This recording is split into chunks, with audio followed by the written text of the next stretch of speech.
Salut, c'est Pierre Martin. Sur cette chaîne, je partage ma passion pour les voitures avec des essais, des astuces et des conseils d'entretien. Revenons donc au sujet de la L'air vidéo. conditionne est généralement utilisé en été, bien que cela semble être la chose la plus naturelle au monde, l'air conditionne d'une voiture est en fait un outil très utile même en hiver, si vous savez comment l'utiliser et si vous connaissez les bons réglages. De plus, ne pas utiliser le climatiseur de voiture pendant la période froide pourrait même être préjudiciable au système.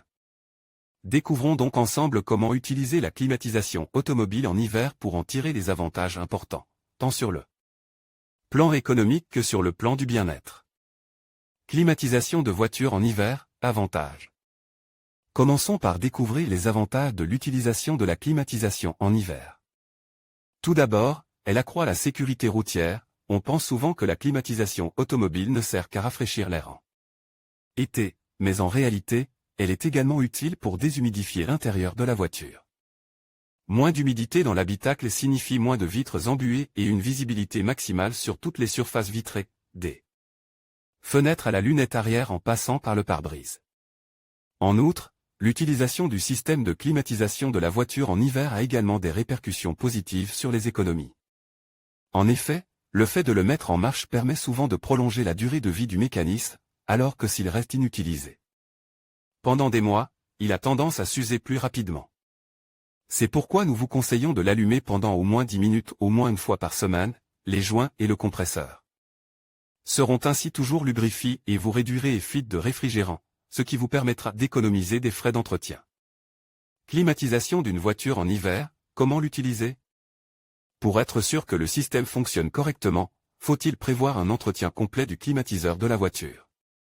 Oui, mais un contrôle tous les 2 ans, éventuellement pendant la période d'entretien, suffit. Le filtre doit toujours être remplacé, tandis que les instructions du manuel du propriétaire de la voiture doivent être suivies pour restaurer le liquide de refroidissement. Attention, toujours dans le but d'économiser de l'argent tout en préservant les composants de la voiture et le système de climatisation. Essayez de ne pas l'allumer et l'éteindre en permanence, mais laissez-le allumer pendant au moins quelques minutes. Sinon, en plus d'abîmer le compresseur, vous consommerez beaucoup plus de carburant.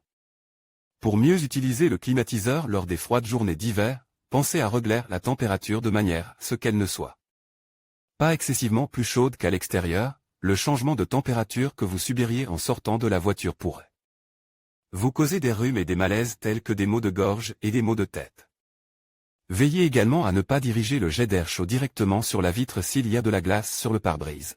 La différence de température et la présence de petites rayures pourrait la briser, ce qui vous obligerait à remplacer la vitre. Climatisation de voiture en hiver, les astuces à connaître.